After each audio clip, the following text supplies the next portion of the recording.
where we wanted to keep it small, and outside we have thousands and thousands of people. Have you seen what's going on? But I'm thrilled to be back with the workers, UAW members, and proud patriots of the great state of Michigan. Great state, great people. Here in Michigan and across the country tonight, there are countless thousands of auto workers and skilled tradesmen worried about the future and what the future holds for themselves and for their incredible families. I want to begin this evening by saluting these truly great Americans who do not get the credit they deserve. You don't get the credit they deserve. Now they want to go all electric and put you all out of business, you know that, right? To the welders, assembly line workers, machine operators, forklift drivers, pipe fitters, tool and die makers, mechanics, electricians, technicians, and journeymen. We love being with you, and we love being with you right in your environment. You built this country, you love this country, and you are the ones that make our country run. You know that, right? Before I stepped into the political arena 7 years ago, I spent my whole life working alongside of Americans just like you.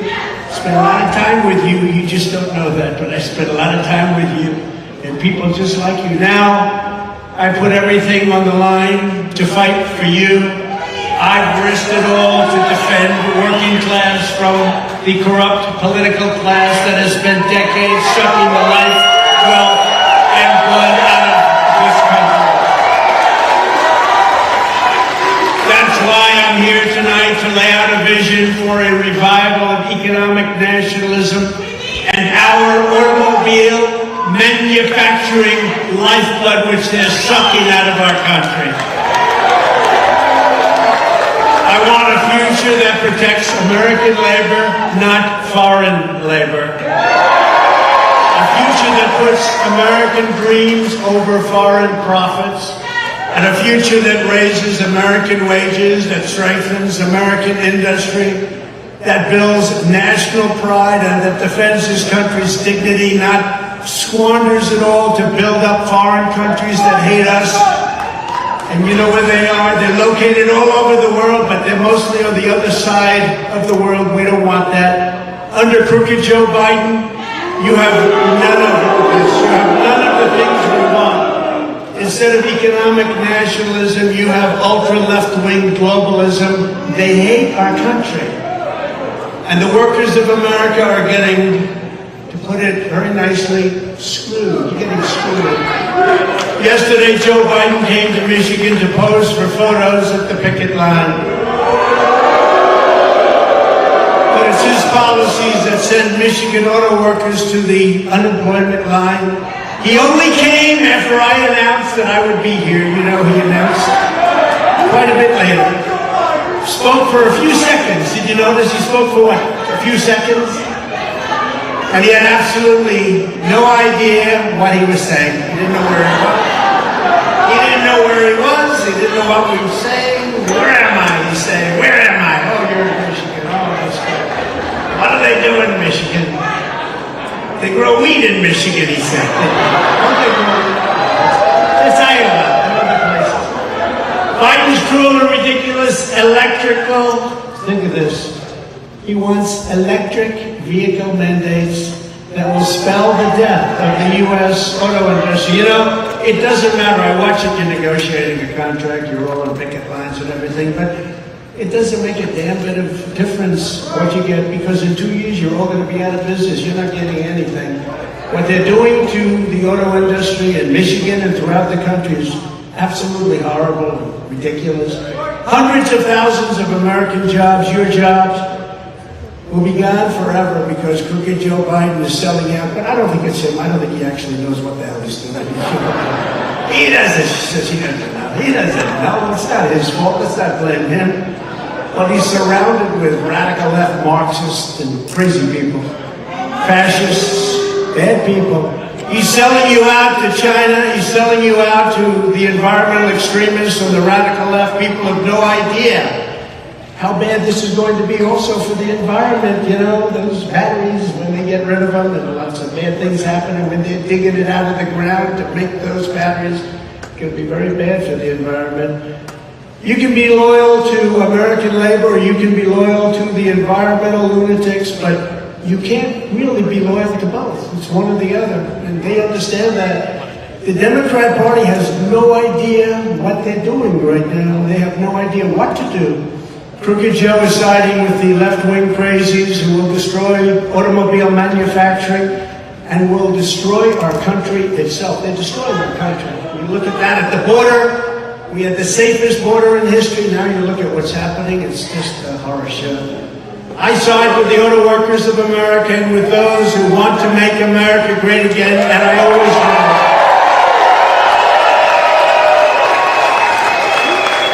And I don't get one thing.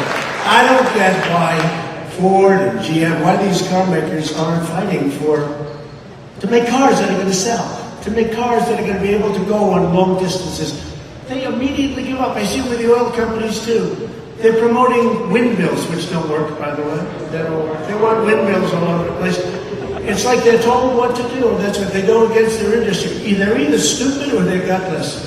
But why do they concede so fast this plant? We just walked through this plant, and the electric vehicles are going to put them out of business. They don't need any of this.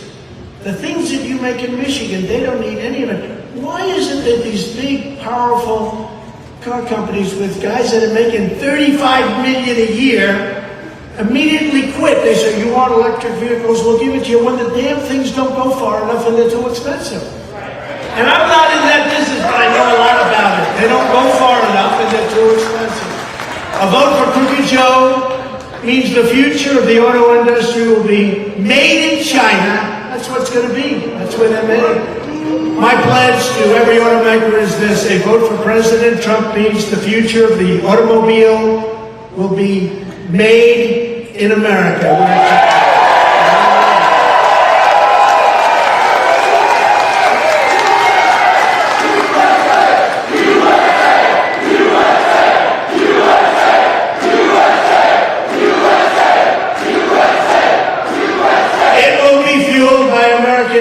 It will be sourced by American suppliers. It will be sculpted from American iron, aluminum, and steel, and it will be built by highly skilled American hands and high-wage American labor. That's what's going to happen.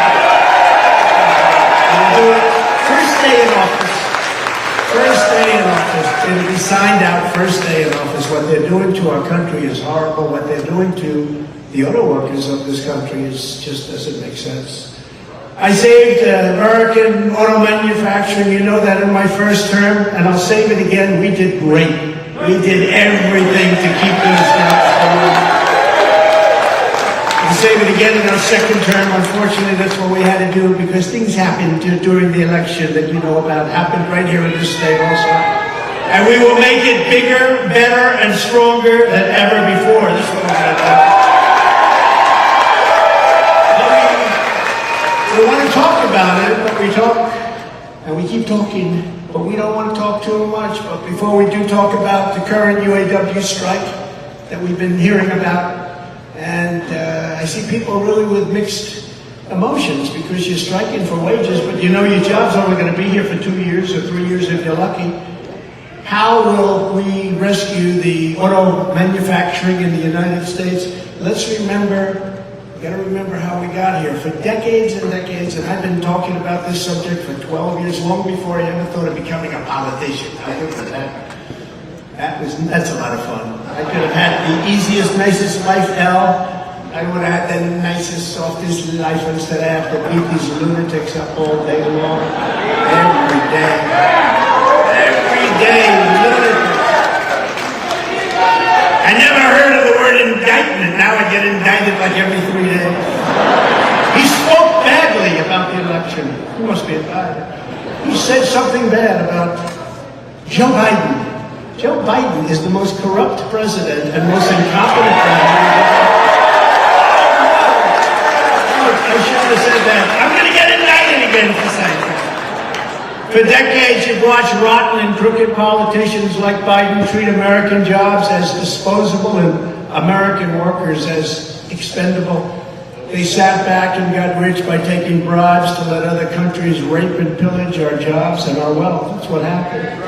Joe Biden claims to be the most pro-union president in history. Nonsense.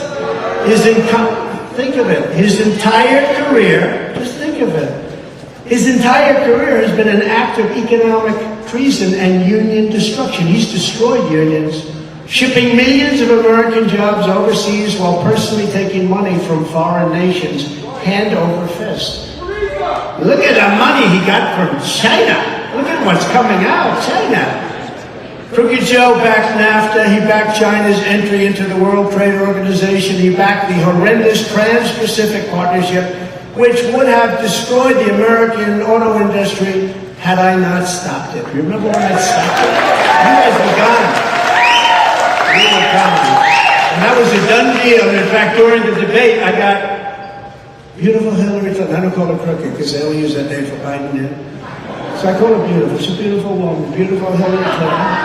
To change her position on TPP, they were trying to pull a fast one on you, so she actually changed her position during the campaign, but she would have changed it back. Had that been a different result, but thank goodness it wasn't, because we made things and difference and all we did. Nobody believed possible. Biden also backed a gentleman named Barack Hussein Obama. Have you ever heard of him? And his atrocious Korean trade deal. You've heard of him. Crooked Joe backed every single blood-sucking globalist attack on U.S. auto workers, and you've been attacked for a long time. Those attacks all stopped for 4 years with us, and they were getting so strong, and you were getting so strong, and they were building plants here again. Now the plants are going back to Mexico, and they're going back to China. And he's coming back for more. I don't know that he's going to make it to the starting gate, but let's assume he does. If it's not him, it'll be somebody else with the same ideas, because that's the ideas they have. They're very destructive for our country.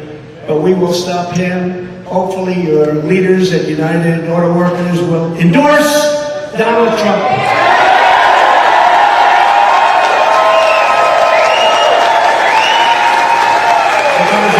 Standard history for years and decades and years and years and years. They always endorse a Democrat. It's almost like an automatic reflex, and there's no reason for it, but it's a habit. It's a bad habit. It hasn't worked because look, you've lost 38% of your industry over the period of 25 years. Much of it's gone to Mexico. We don't talk about Mexico. Much of it's gone to Mexico.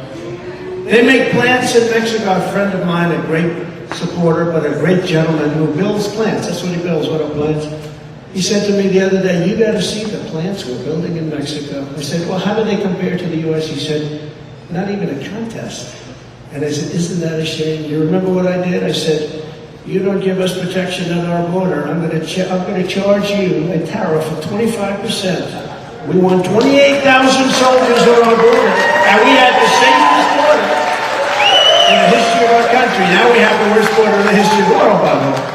After NAFTA, the United States lost nearly 4 million manufacturing jobs and almost 1 in 3 auto jobs. Joe Biden voted on that. He gave you that. Nearly 250,000 jobs were destroyed here in Michigan alone, including 40% of all auto jobs. Think of that. In fact, I had to check this number because it's inconceivable. You would think factories. 60,000 factories closed and went to overseas. Can you imagine? 60,000? But no, who would think that? When I first saw that number, I said, oh, somebody made a typographical error. Maybe it was 600 factories. Could have been 6,000, but that sounded too high. 60,000! And the good news is, if the number was wrong, the fake news will be checked. So I have to say, I have to give you the right numbers, otherwise the fake news is out there. Crooked Joe and his payday with the Biden family, they raked in millions and millions of dollars. You see what's going on. The news doesn't really report it, very little news reports it. But it was the men and women who got, every single day, they got up and came back home with grease on their hands, and they were the ones that paid the price. They paid a big, big price.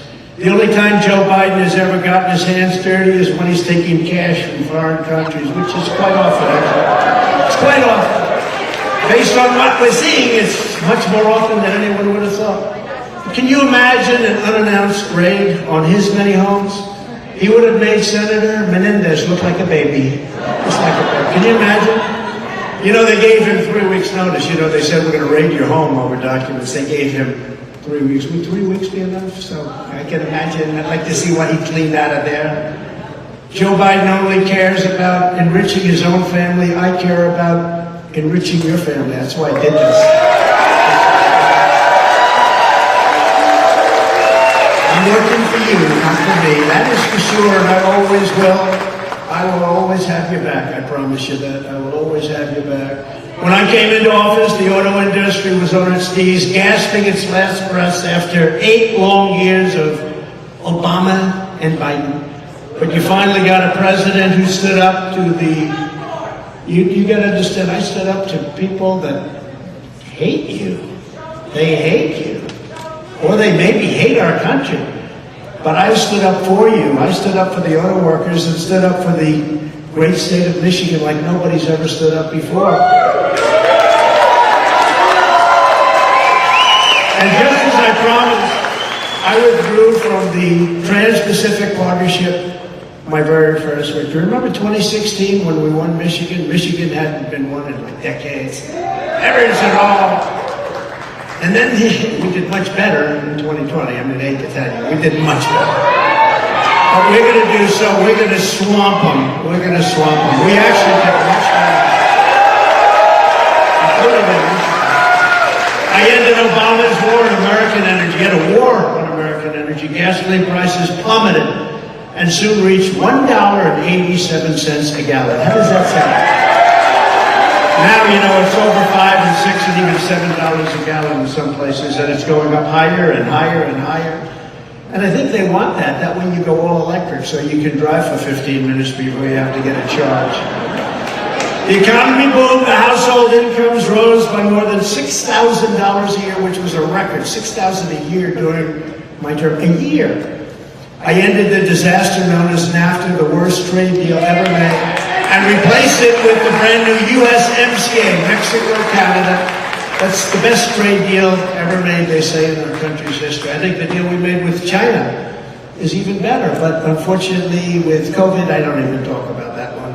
But we made a lot of good deals with Japan, with South Korea, with many, many countries. We took bad deals and made them good deals. They were so bad, I used to ask my people, who made these deals? Why did they do it? Who made them? They were so bad, just on their face.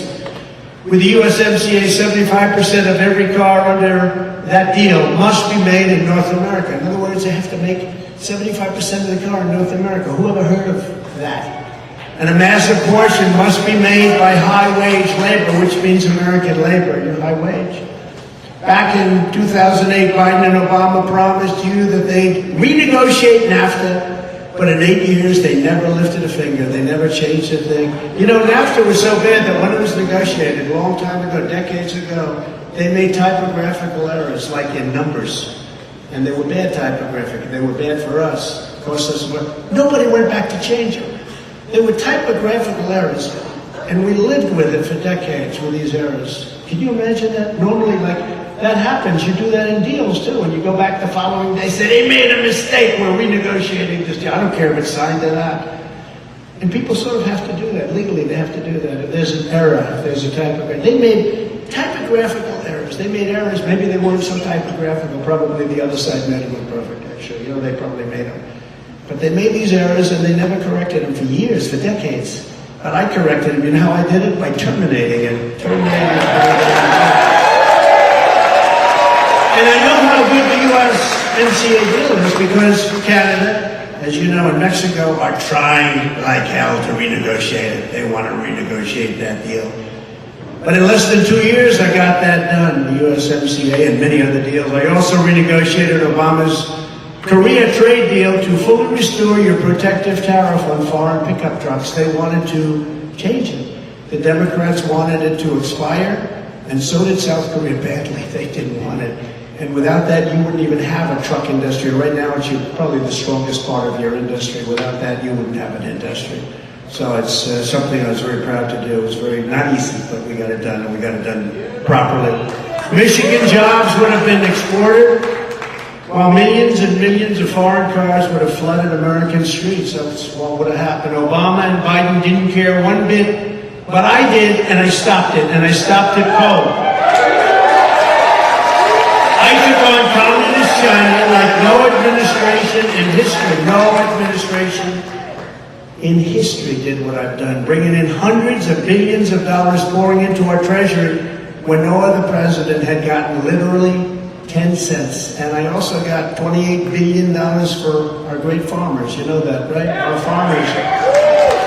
That's why I say, you think I'm going to do badly in Iowa or Nebraska, any of Wisconsin, any of our farm areas? I say, you know, I don't want to be too cocky. I just got very good polls from all those ones. From everywhere. Be cocky, that's okay. But who else would have done that? $28 billion. I said to the Secretary of Agriculture, Sonny Perdue, I said, Sonny, how bad have they treated us? $28 billion over a period of about 5 years. They said they're going to pay it back. And they paid it back. They paid it back. And then perhaps my greatest unsung achievement, I kept Chinese cars the hell out of America. Is that okay? UAW, is that okay? And a lot of people don't know this, but I imposed a whopping 27.5% tariff and tax on all Chinese automobiles coming into our country. And this magnificent tariff, they can't get it off because they make so much money with it. And by the way, if they took it off, you'd be out of business right away. They want to take it off, they're trying to take it off, but it's so good, it's so powerful, it's so strong, but they would take over your industry totally. But it remains in place to this day, not because they wanted to, but because they sort of have no choice. And it's no exaggeration to state that the Trump presidency and the deftly used and applied Trump tariffs and taxes saved the American auto industry from extinction time and time again. And we're going to do a version of it that's going to make you bigger and better and stronger. It's not even going to be a contest with where you are right now.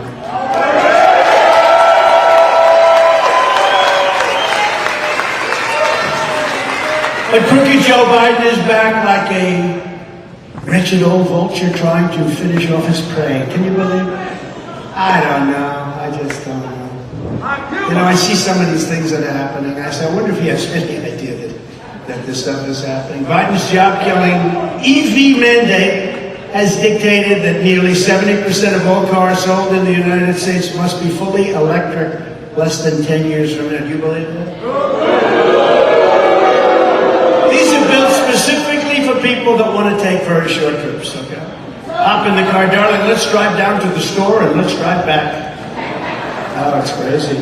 It's crazy, you know. They say the happiest day when you buy an electric car is the first 10 minutes you're driving it. And then after that, panic sets in because you're worried, where the hell am I going to get a charge to keep this thing on? Panic! They get panicked. Despite colossal government subsidies, Ford alone is projected to lose an astonishing $4.5 billion on electric vehicles. Why are they agreeing to this? That's what I don't understand. Why are they agreeing to it? Why does Ford and Jeep, why are they all agreeing to this? The cars aren't selling. They got them all over the place. You can buy them for peanuts. Why are they not fighting and saying it doesn't work? How about the trucks? The trucks go for like 1/5 of you take a Power Built or one of the good brands, they go for just a small amount of time compared to a diesel-fired truck. Diesel-fired. You're not even allowed to say the word diesel-fired. Oh, that's bad for the environment. No, bad for the environment is having trucks all over the place that don't go. But on the electric vehicles this year, to comply with the mandate, the 60,000 loss, they're going to lose $60,000 for every car produced. That sounds like a great deal. But honestly, for UAW and for auto workers and for everybody and for the country, it's not sustainable. So they may try and do it, and I don't know, they're trying to do something for the environment. By the way, that's worse for the environment than what we're talking about. Much worse. But think of it. They're going to lose $60,000 a car. So when are they going to come to you and say, listen, we can't do this anymore? They're going to come to your head man, Sean. I've been watching him on television. He's a good man. I think he's a good man. But he's got Actually, he's got to endorse Trump. You know, one thing I say about a politician. I've known politicians all my life, and then if you would have told me I was going to be a politician someday, I would have said, no way, I don't want to be a politician. But the one thing I know is when you go out and you come out with an idea early, and then you in an election and you sort of lose that idea, you always come back to that idea. So these people are into the electric thing. They may soften it up a little bit during the election. They're coming back, and they're coming back stronger than ever. It's like Ron DeSanctimonious. You know, he tried to destroy Social Security. Now he's trying to backpedal a little bit. He wanted to bring the minimum age to 70. He wanted to destroy it. He also put a heavy hit on Medicare. What happens is now they back up a little bit, but they always go back to it as soon as the election's over. So you can't go for that. And in the case of Biden, he's coming back to electric vehicles. Now he hasn't even left yet. So we're talking about, you know, but yeah, maybe someday soon he's going to leave because he wants to get more votes. But just remember, he's coming back. They always go back to their original thought. That's where they are. I don't know why, but that's where they are. Biden's mandate isn't a government regulation. It's a government assassination of your jobs and of your industry. The auto industry is being assassinated. And it makes no difference what you get. I don't care what you get in the next 2 weeks or 3 weeks or 5 weeks. They're going to be closing up and they're going to be building those cars in China and other places. It's a hit job on Michigan and on Detroit. And that's not sustainable. These numbers are not sustainable. No company can afford to lose $60,000 a car. It's going to be more than that. All of these cars will be manufactured in foreign lands that you couldn't care less about. I want choice in schools and in the purchase of an automobile, an SUV or a truck. I want choice for my automobile, for my truck, for my SUV. And I also happen to want choice for schools. Do we agree with that choice? This is about auto workers and automobiles and workers, period. But I think we can say that everybody wants to see choice in schools also. If you want to buy an electric car, that's absolutely fine. I'm all for it. But we should not be forcing consumers to buy electric vehicles. They want to buy all trucks. They want to make all trucks electric. You know that, right? They're going to destroy. You talk about supply chain. They're going to destroy the supply chain. They're forcing the truckers to go all electric trucks. Now the trucks probably don't have the power. They only go about 300 miles, whereas a diesel fuel truck goes 2,000 miles. That's a big difference, would you say? Also, the battery takes up so much room, there's practically no room left for what you happen to be shipping. The whole thing is crazy. They want to do they want to do it with boats, too. I was with a boating manufacturer in a great state, South Carolina, with a great governor, by the way, Henry McMaster. And we were there 2 days ago, and I asked him that question. I said, do they want? He said, yeah, they want us to go all electric. I said, how does that work for a boat? He said, the entire boat would be like one big battery. We'd have no room for anything else. I said, what happens if the boat has an accident and starts sinking? Do you get electrocuted if the boat's sinking? I said, I've never thought of that, actually. I think I gave him an idea, actually.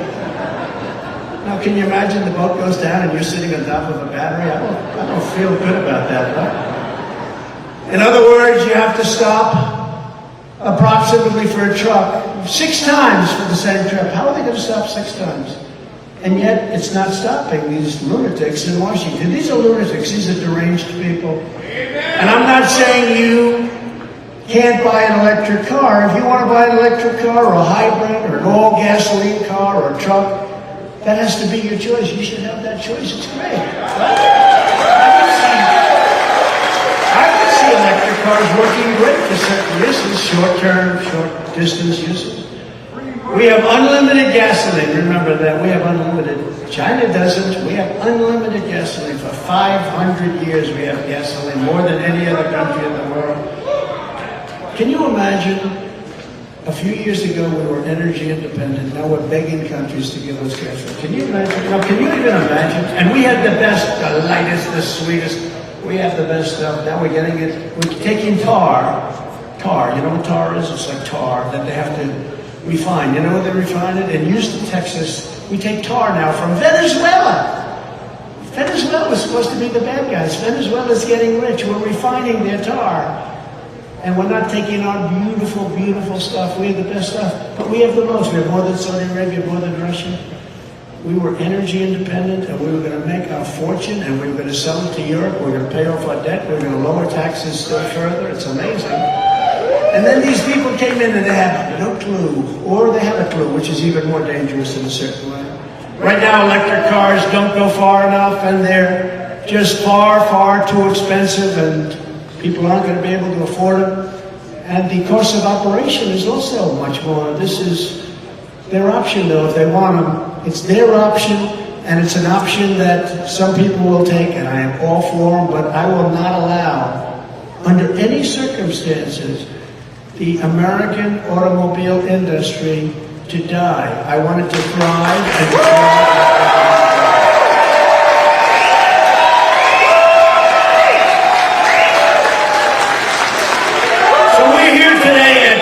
Enterprises, a family-owned, beautiful place. They gave me a tour.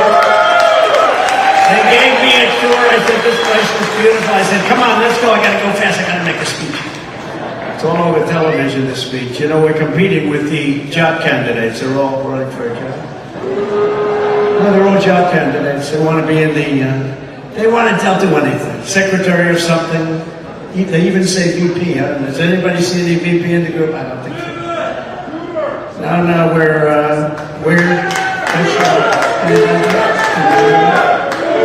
they don't have a crowd like we have. When you look at the thousands of people outside that couldn't get in, why didn't you build a bigger plant? But we're here today at Drake Enterprises, a family-owned and operated Michigan auto parts supplier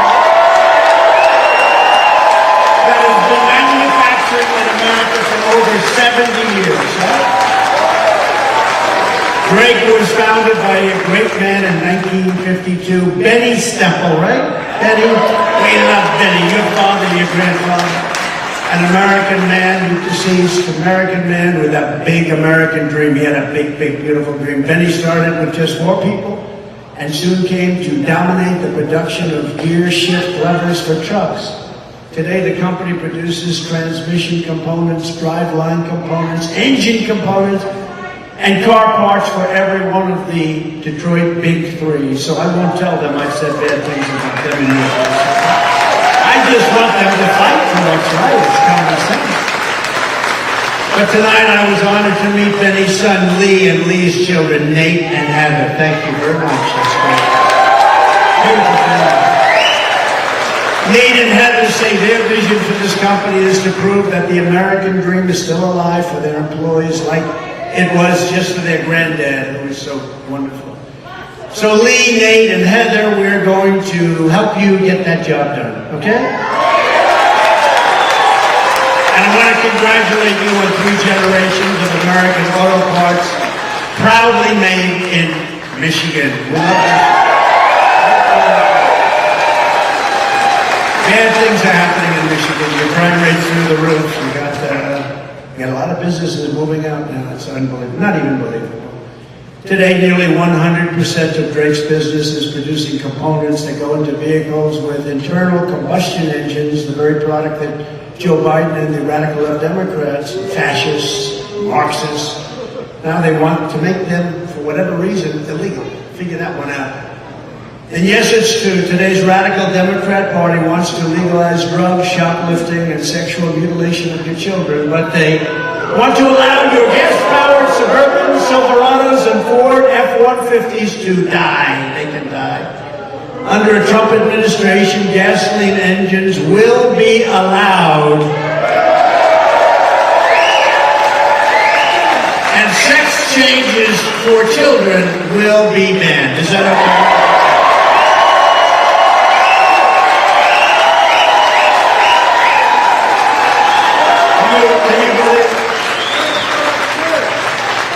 Mutilization. You know, if you said 10 years ago, 15 years ago, we will stop the mutilization of children, somebody would say, what the hell is he talking about? Today, you have to say it because that's what they're doing. Mutilization of children without parent consent. The whole thing is insane. The country has gone insane. You know, a lot of it, they say, you're very conservative. I say, no, I'm a person of common sense. It's not conservative, it's common sense.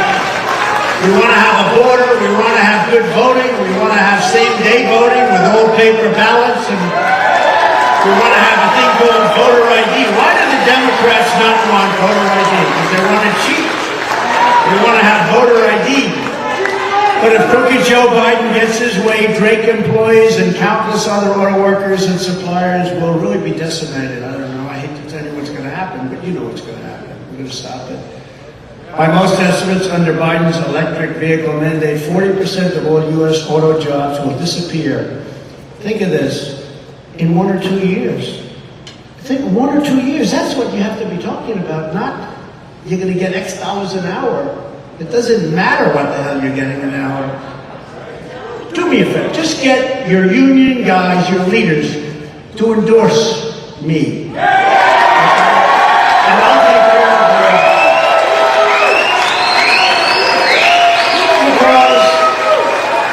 because in looking over the statistics now, they're saying, but the real number will be 100%. Because under Biden's mandate, the entire car industry will be packed up and shipped to China, which controls over 80% of the supply chain for electric vehicle batteries. They control the whole thing. So they think close to 100% of the business will be gone. Every time Joe Biden and the UAW's political leadership talk about a fair transition to all electric cars, American labor will be under siege. It's not going to work for you. It can't work. And I learned a lot today with this great family. And I tell you, they said, you know, it just won't work. They don't need anything that you have right here in Michigan, and they have a beautiful product. There's no such thing as a fair transition to the end of your way of life. You're going to lose your beautiful way of life. For auto workers, Biden's forced transition is a transition to hell. It's a transition to hell. It's a transition to unemployment and to inflation without end. The inflation that you have now, we didn't have inflation. We had the greatest economy in the history of our country. You know that because you went 4 years like you've never had in your history, in the history of Michigan. To the striking workers, I support you in your goal of fair wages and greater stability, and I truly hope you get a fair deal for yourselves and your families, but if your union leaders will not demand that Crooked Joe repeal his electric vehicle mandate immediately, then it doesn't matter what hourly wage you get. It just doesn't make a damn bit of difference because in 2 to 3 years, you will not have one job in this state. And you've seen it happen before. You've seen what happened where massive percentages of your industry went to other countries like Mexico, like China, like South Korea, like Japan. In other words, your current negotiations don't mean as much as you think. I mean, I watch you out there with the pickets, but I don't think you're picketing for the right thing. But if they endorse me, your leadership, you can tell them I said it, although I have a feeling they may be watching tonight. Because, you know, when Biden came here yesterday, they only had 11 people. I'll bet you we have 10,000 people standing outside.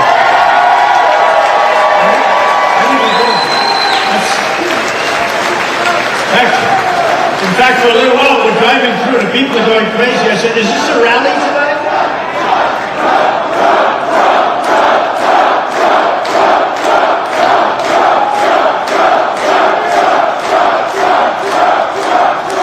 No, but I said, is this a rally? We're driving through thousands and thousands of people. We just put it online. Incredible. The great Dan Scavino put it online. Where's Dan Scavino? The great Dan Scavino, he gets everything, he sees what's going on. Thank you, Dan. Where is he? One of the greats of all time, most powerful men in politics. He controls the internet. The great Dan Scavino. Get over here from the camera stand. Get over here.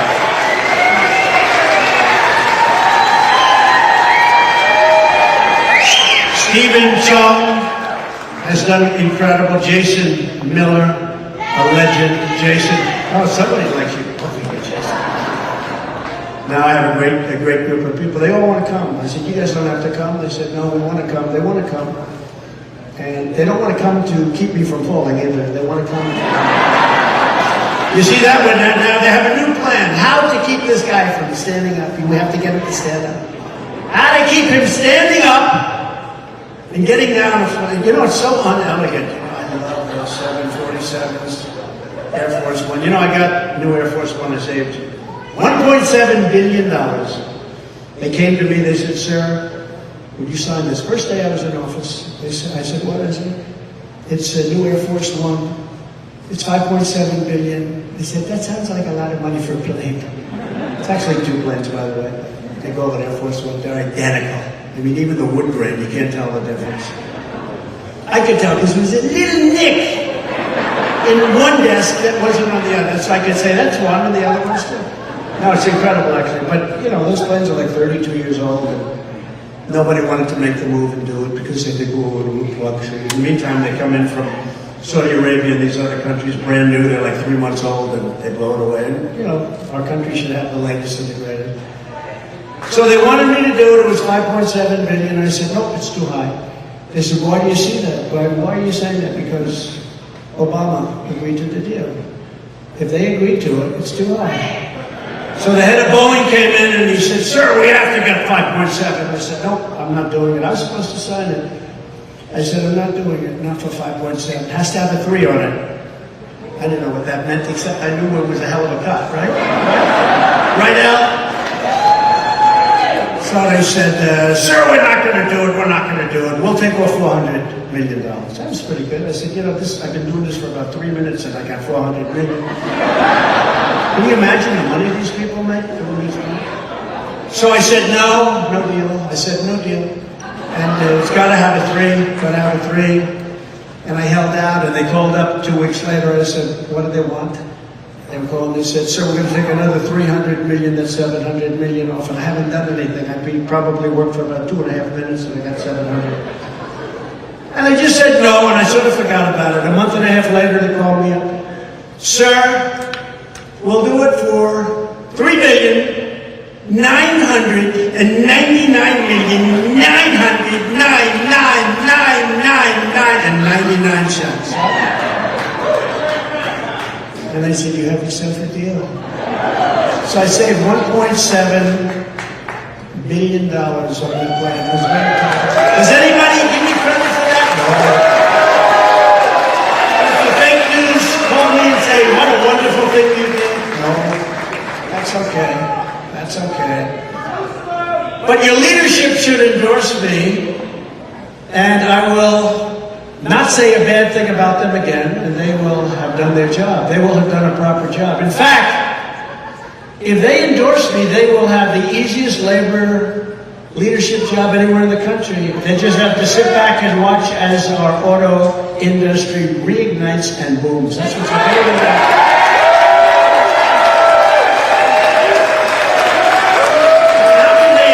How can they go with this guy? Can't find his way off the stage. I'm looking at these, you know, I always sort of look at strangers now, I get a little, because I say, you know, how the hell do you not find your way? So every once in a while, I'll be in the middle of the speech, I'll look, stairs there. And I say, how the hell does it work that you can't find your way off the stage? How does that work? But he can't. Joe Biden is surrendering our auto industry to China, just like he surrendered our borders to the cartels, and he surrendered Afghanistan in the most embarrassing weekday time period in the history of our country. He surrendered to the Taliban, took the military out first. You don't take you take the military out last. So tell your UAW leadership, no problems with them. But they have to endorse Trump, because if they don't, all they're doing is committing suicide. And honestly, you don't want that to happen, because they're committing suicide on the back of your jobs, and you can't let that happen. The Democrats, as they wave the white flag of surrender over your future to other foreign countries, you can't have it done. So if you could speak to Sean, he's listening right now, I'm sure. Sean, endorse Trump, and you can take a nice 2-month vacation, come back, and you guys are going to be better than you ever were.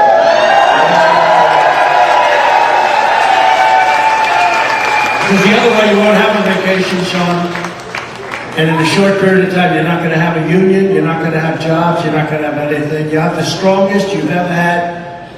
You're going to do great. You're going to do great. And it's so easy. It's common sense. Again, it's common sense. But unlike them, I will never surrender. I'll never surrender for you. And the American worker never surrenders either. Never. But you need leadership. You know, it's nice to say you never surrender, but you need direction and you need leadership. Crooked Joe puts China first, Mexico first, Ukraine first, Europe first, Asia first, illegal aliens first, environmental lunatics first, puts everyone else first.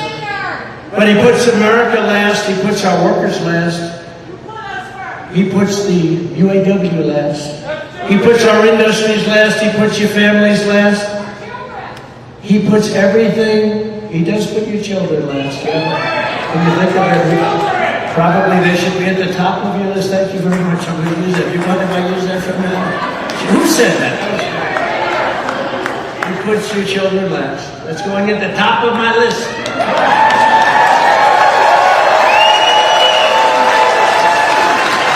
He puts everything that's good last. Mine is slightly different. I put America first every single time. So let me say to every UAW member and skilled workers all across our nation, Joe Biden, the Democrat Party, and their political cronies, cease to serve your interests a long time ago. They don't care about you. I mean, he came here yesterday. What did he have? 9 people, right? 9. We have 9,000 people outside. He had 9 people. And that's because they didn't know we were coming. They didn't even know we were coming. They just found us. In reality, they don't represent you. They represent a deep state bureaucracy, a global financial class, and a political class that have taken control of this country for their own enrichment and self-purposes, stealing your wealth and stealing your labor while shipping off our best and brightest to die in expensive, exotic, foreign wars in countries that you've never even heard of.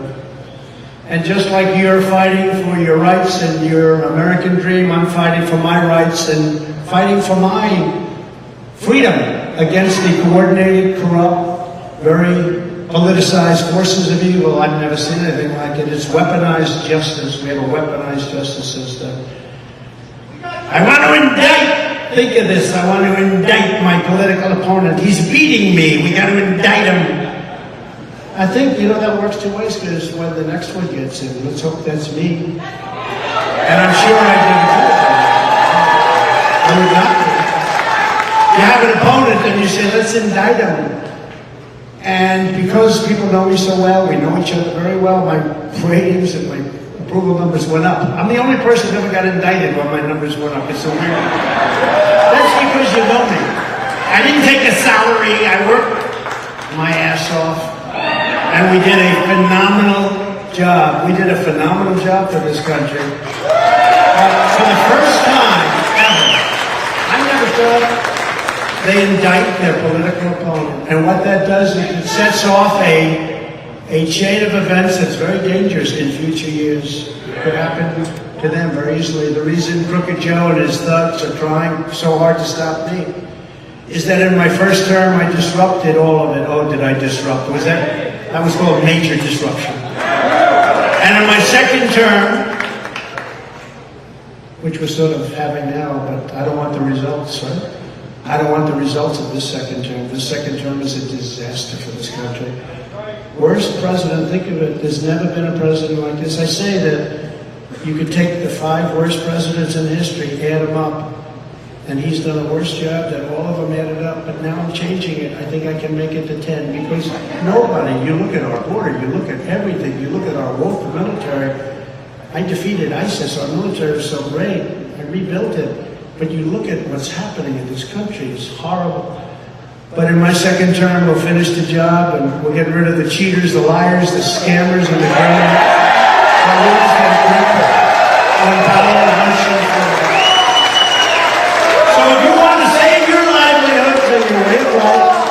Then you need to send a message and join the ultimate strike against the globalist class by casting your vote for a gentleman known as Donald J. Trump, in the most important election of our lifetime. I believe this will be the most important election in our lifetime. You know, I used to say that in 2016, and I totally meant it.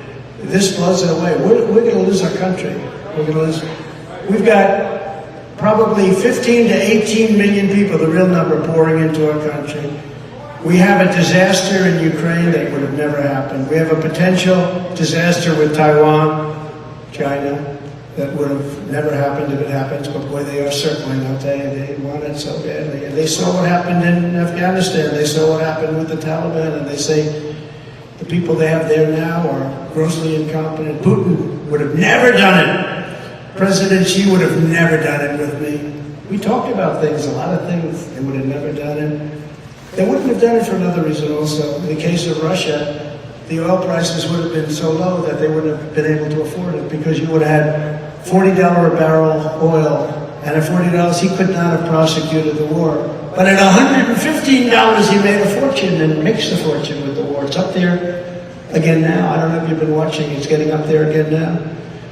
So give me 4 more years and I will give you the end to this horrible globalism that's killing our country. I'll give you the return of the United States of America as the greatest and strongest industrial nation in the history of the world.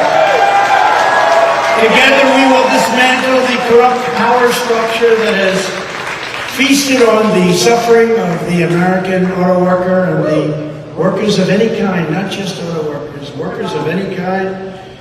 We will cast from power the financial forces that have turned American cities into ghost towns to build skyscrapers in Beijing, China. We will wield every lever of government to defend you and to hold accountable those who have profited from the betrayal and suffering of the American factory workers. So sad to see. As your 47th President of the United States, I will be your protector. I will be your advocate, and I will be your greatest champion, the greatest champion.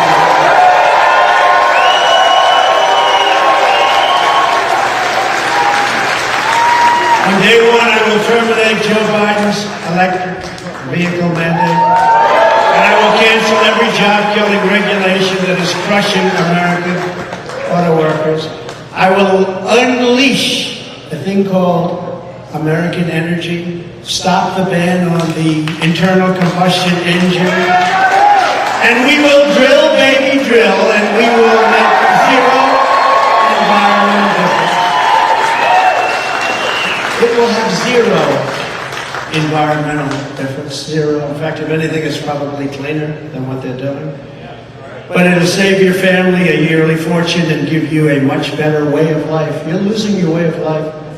I will then go to every foreign country where we're paying billions and billions of dollars for their military defense, as I was doing before, and tell them that if they do not massively increase their purchases of Ford, Chevys, GMs, and Jeeps, our troops are packing up and we're coming home. You got to buy our products. You got to buy our products. That's going to be the least amount. And if we can afford to send hundreds of billions of dollars to Ukraine, then we can afford to have an auto industry that pays our workers a good living wage and keeps our workers working. Having a vibrant car industry is far more important than almost anything we can do for a very important thing called national security. We need a rebirth of loyalty in this country. To that end, we will bring back a very beautiful word, protection, financial protection. You're going to be protected financially while we still have the power to do it, you know. There's a run on our currency. They want to take away our currency standards. If that happens, that's the worst thing to happen maybe in our country's history. It'll put us in a much different position. But take a look at what's happening. Countries are leaving our standard. In reality, protectionism never truly went out of fashion. Our corrupt politicians just stopped protecting American jobs and workers, and they started protecting the jobs and workers in China, Mexico, Germany, South Korea, Indonesia, Thailand, and Vietnam, many other countries too. Under the Trump presidency, patriotic protectionism will be the new American way. We want to be protected. That's what we have our government for. We want protection in many ways. We're going to stop the crime in our cities, and we're going to stop the crime in our country. And we're not going to be nice about it. We're not going to be nice about it. That means protecting our workers, protecting our wages, protecting our jobs, protecting our industries, protecting our communities, and protecting our something you don't hear about very much anymore, a great American dream. We had an American dream. You don't hear about that with this guy. This guy walks up yesterday. Looks like he's going to fall over standing in front of some people. Looks like he's going to fall over. This is not a leader. The whole world is laughing at us. They respected your leader. Whether you like your leader or not, they respected your leader. They said, you're not going to mess. We're not going to mess. Upon taking office, I will impose an across-the-board tariff on foreign-made goods. I will also pass the Trump Reciprocal Trade Act. That means that if China or any other country makes us pay a 100 or 200 or 300% tariff or tax, we will make them pay a reciprocal tariff of 100, 200, or 300%.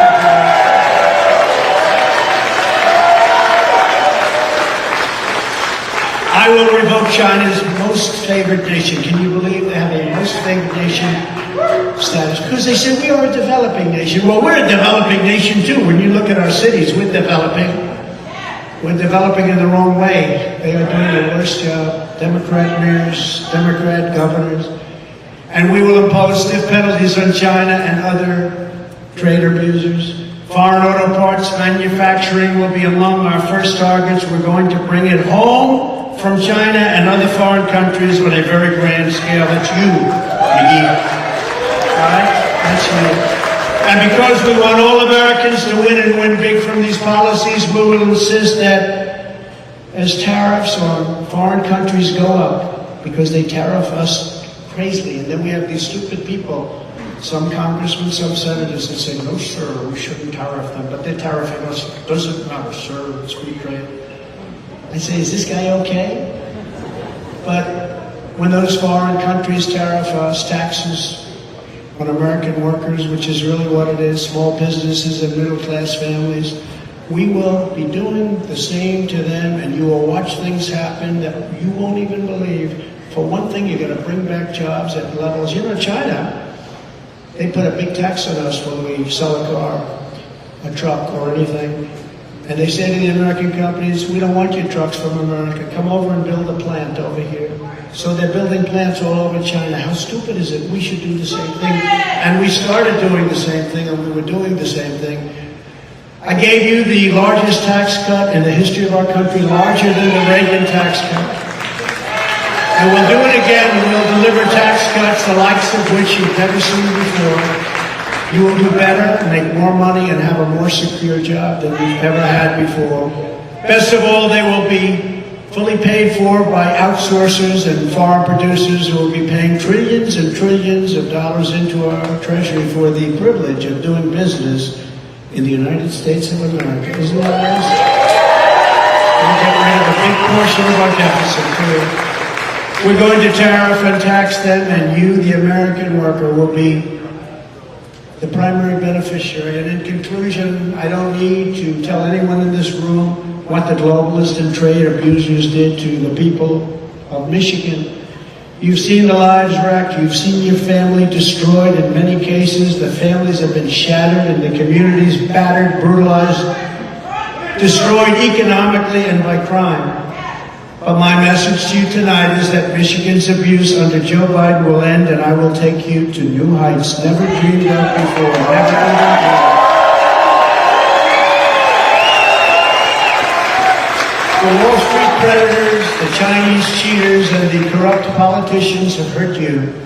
I will make you better. Very simple, I will make you better. For years, foreign nations have looted and plundered your hopes, your dreams, and your heritage, and now they're going to pay for what they have stolen and what they have done to you, my friends. We're doing it together. We're going to take their money. We're going to take their factories. We're going to rebuild the industrial bedrock of this country like it used to be many, many decades ago. By the time this battle is over, the rusted out factories will not be here in Michigan. They'll be in Beijing, Shanghai, and other parts of the world. Taking it back. We're taking it back. It'll be hard. The gleaming new buildings and roaring production lines will be built in Lansing and Flint and Sterling Heights and Grand Rapids and Buffalo, Dearborn and Detroit. Ladies and gentlemen, I've been preparing my entire life for this battle. We did such a great job 4 years ago. We were unfairly interrupted. Let's be nice about it. We were very unfairly interrupted, but in many ways this is better because we've seen what a bad job they have shown us, what a horrible job they do. And we'll be able to do things that nobody would have thought possible.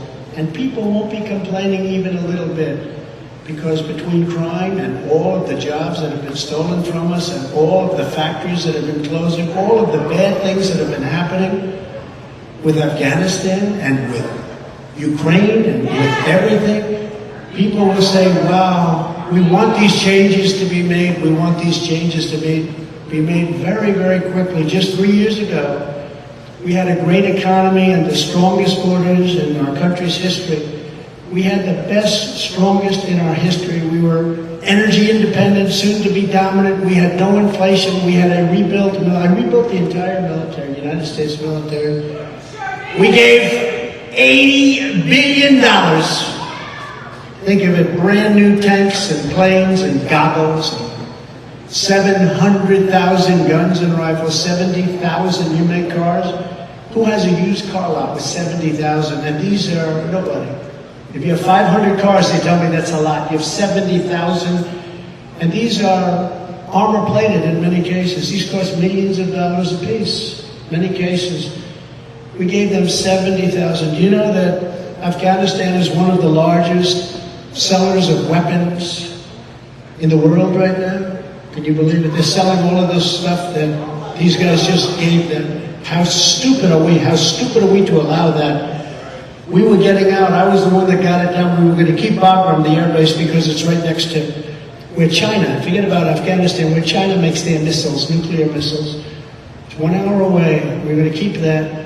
They ran from it. They ran from it. They left it. They left the lights on. They left the dogs, by the way, for those people that like the dogs. It's a big question. They left the dogs. But we were going to keep that. We were going to do a job, and we were going to be out. We were getting out with real dignity and strength. We weren't going to lose those 13 incredible souls that I met the parents, family the other night. They're incredible people. They're so devastated.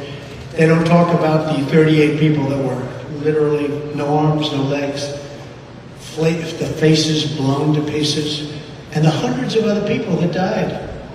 All unnecessarily. It wouldn't have happened. You know, I spoke to Abdul, the head of the Taliban. We had a rough conversation. I said, listen, Abdul, don't kill any of our people anymore. You kill any of our people, we're going to hit you harder than anybody's ever been hit. And he said, but why do you send me a picture of my home? I said, you'll have to figure that out. You'll have to figure that one out. You're going to have to figure that one out. But you know what? After that, for 18 months, not one soldier was killed in our country. They were sniping them out. And he's still there. He's in charge. Can you imagine the feeling when they said, Abdul, the Americans have left, the soldiers are gone. He said, no, they would never do that.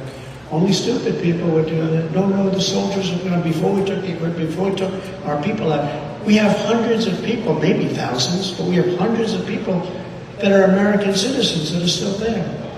We took the soldiers out first. That was the problem. And they should have used Bagram as their place because you had tremendous area. It would have been that disaster that you witnessed with the planes going up. Remember when Biden said, we'll never have a Vietnam with the helicopters going up? Well, this was worse. This was a plane going up with people hanging all over the plane and falling from 3,000 feet in the sky. That's 3 times the height of the Empire State Building, by the way. Russia was not going into Ukraine. China was not going into Taiwan. We had our enemies in full retreat. They respected us all over the world. We were respected. Now we're laughed at as a country. And now we're coming back to do it all over again. And I promise you this, with me as your president, our opponents will lose and our American workers will be the biggest winner of them all. So with your help and with your vote, we will expel the Globals from our government. We will evict crooked Joe Biden from the White House. We will put America and our workers first. We're going to put them first.